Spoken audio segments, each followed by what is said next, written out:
Някои от секциите позволяват да внесем известно разнообразие в шрифта. Такъв тип, например, са секциите One Column Article Write Image или Two Text Column Article. Ако влезем в нея, ще видите, че в тази част можем не просто да въведем текст, но и да управляваме текста. Го правим bold, italic, повдигнат, смален. Можем да добавяме линкове също. Тук можем да сложим линка и от този текст да се отиде някъде през този линк.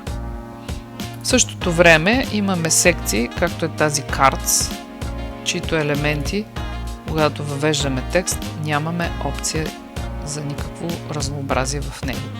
По принцип не препоръчваме да се прекалява с внасянето на прекалено много разнообразие в текстовия редактор, тъй като това може сериозно да наруши синергията на сайта.